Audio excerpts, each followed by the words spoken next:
Hello, so welcome to the sharing session about cancer drug list, which has been in the papers recently, as well as you would have received a lot of EDMs from AIA about the updated cancer drug list. So a lot of clients have been asking me like, what is this CDL all about and how does it impact my Healthshield policy? Because it can be confusing. I'm not kidding. Yeah, I'm not kidding about it. So here I am going to share about what it's all about, the updated cancer drug list, as well as the second question about which private hospital plan rider to take. And I know there have been a lot of letters that have been kept sending out, so I'm going to address those inside here. So what and how did this cancer drug list came about? It came about because of in the newspapers, the Ministry of Health decided to make changes to the cancer drug list, thereby actually limiting or in fact expanding the list for people to actually claim for cancer coverage. If you know, under hospitalization plan, there is one section called outpatient cancer treatment, and that is the one that as according with as medical technology goes by, more and more people fall sick as well, but also medical technology also gets better. People realize that more and more people are getting cancer, so when they actually try to claim for this outpatient cancer treatment, they realize that it's actually not enough.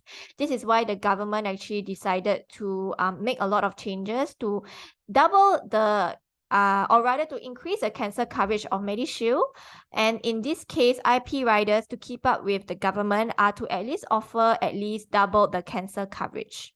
So if you actually can see in the red box over here, about 70% of Singaporeans and permanent residents, they have IP integrated integrated plans, and two in three of them actually bought riders. So if you happen to be the one out of the three who decide not to buy, it must be because you are very clear about why you decided to be that way, or you have tried to claim but you tried to get it but you cannot, or in some cases, but don't make it a case of I don't know. So yeah, that would be the most wasted excuse to use. So changes to MediShield Life outpatient cancer treatment, it actually came about because from 2016 to 2019, cancer drugs were rising on 20% per year. And then there was a lot of only treatments on the CDL can be covered by MediShield Life and MediSave. This means if there are some cancer drugs that people would like to have, but it is not a CDL, they cannot claim for it and they have to pay out of pocket. So what is this change about, and is it good for us? Yes, because in the end, when the MediShield Life limit actually increases to $3,000 per month, it actually means that there will be an increase in cancer drug prices because a lot of clinics will overcharge. And because of that, this will actually lead to an increase in insurance premiums in the long run. Okay, it has an impact on us. We have to pay more out-of-pocket claims or pay higher premiums. So this is the reason why we decide to come up with this cancer drug list, okay, so that cancer patients will actually pay less, and close to 90% of subsidized Singaporean patients will have the cancer drug bills fully covered. So there is two ways that we can look at this now that cancer drug list is the spotlight. We can either opt to purchase a cancer rider, which there are some of you would actually have to do this option to purchase. Or the second one is for you to actually relook at your CI coverage, because CI is a lot more than just cancer, right? So the introduction of the cancer drug list, what is this about? Is that it comprises a list of drugs that are clinically proven and more cost effective. So they are registered with HSA, and they are good value in terms of treating the cancer. Previously, before 1st September 22, MediShield Life covered all of them. Okay.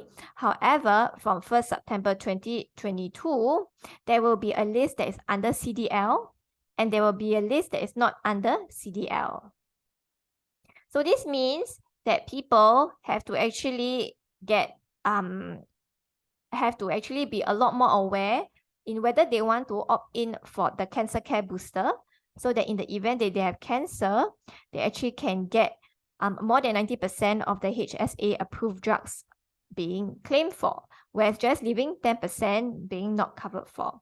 So this would actually help to manage overall like the cancer drug costs in Singapore.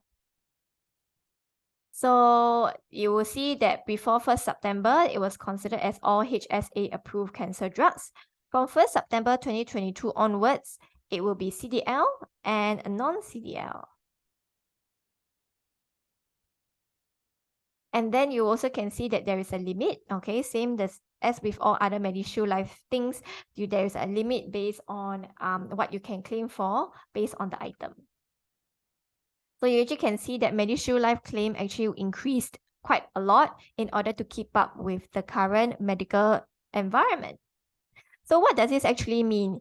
It means that number one, with medical advancement, it means that there is a lot more technology and there's more science for us to be healed, okay, even if we detect at an early stage.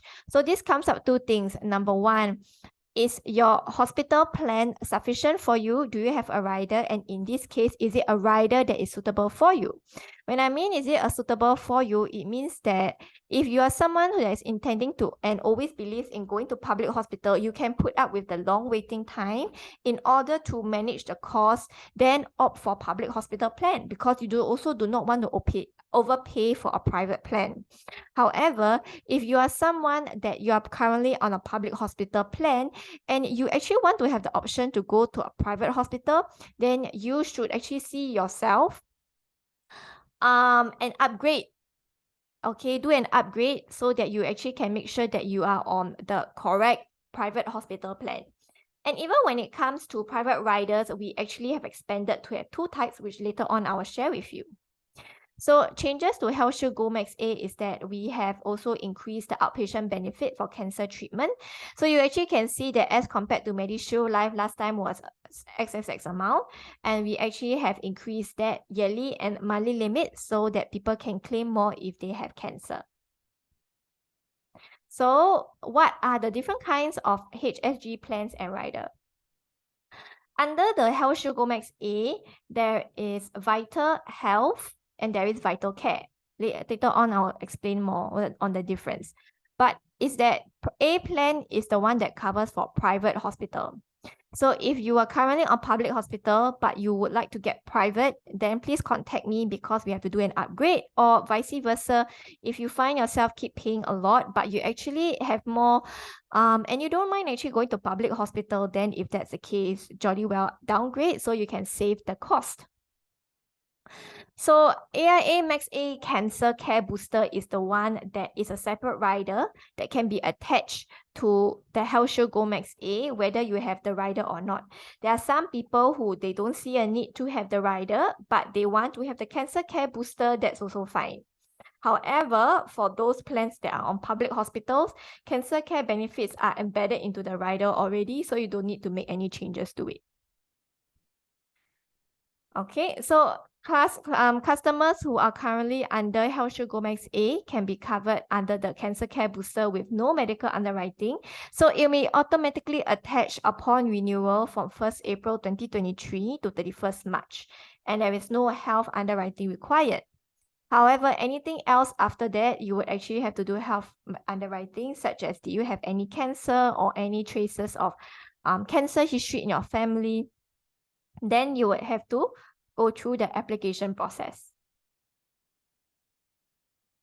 So now there is actually this big question that quite a lot of people have been asking me.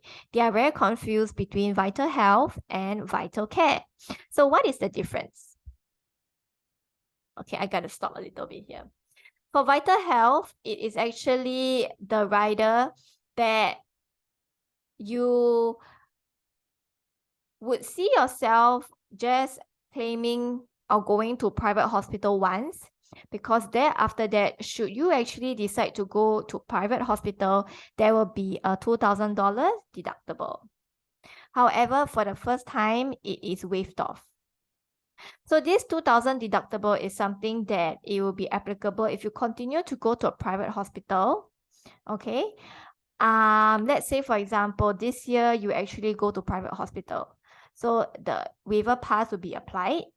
And next year, if you decide to go again, or in fact for the next 3 years until 2025, if you decide to go, there will be a $2,000 deductible. However, there will be none if you choose to go to a public hospital. So as you can see, our plans are very geared towards encouraging people to go to the public hospital because the private hospitals are very, very costly. And then, of course, from 2026 onwards, it gets renewed, and then you actually have no deductible again. So that is the difference for Vital Health. The second question that a lot of people ask me is that, if I make a claim on it, will it increase? No, if it's under Vital Health, okay? Because Vital Health is in a case where there is actually no claims-based pricing. The other plan, which is called Vital Care, has claims-based pricing. So this is one which is called Vital Care. So take note of what is your plan's name. Because under claim-based pricing, it works like car insurance, where if you don't make any claim, we actually reduce the premium. And if you decide to make a claim, there will be a higher premium year on year. Okay, this actually gives you control over your own premiums. And clients can actually enjoy up to 25% of their claims, of their premiums if there are no claims being made. So in this case, it's important that you actually select the right rider for you. If you're under Vital Care and you actually prefer Vital Health, then please contact me and we gotta do the change. And vice versa.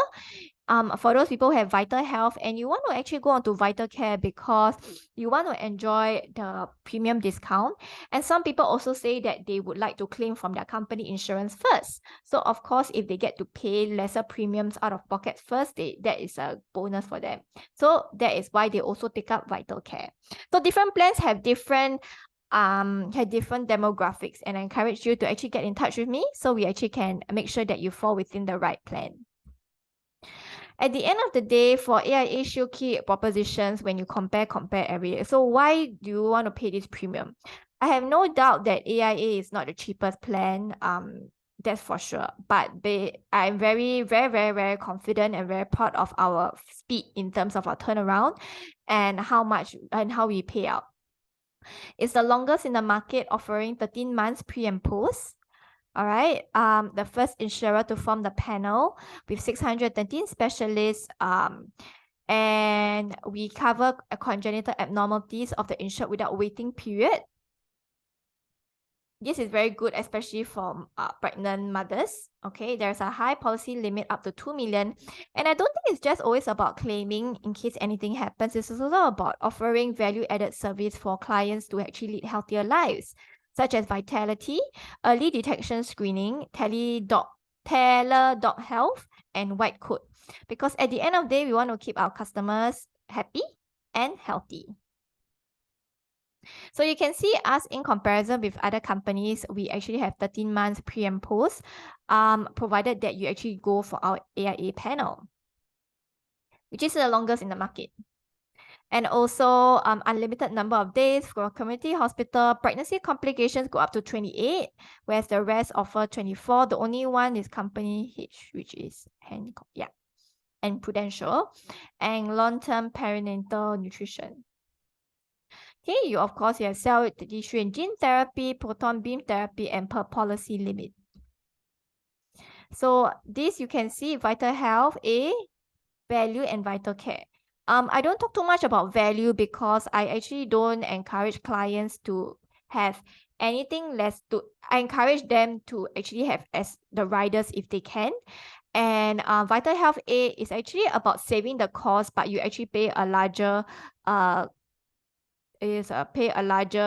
deductible, which is instead of the 5% co-payment, you actually pay 10% co-payment. So for me, I advocate having Vital Health A, which is 5% co-payment.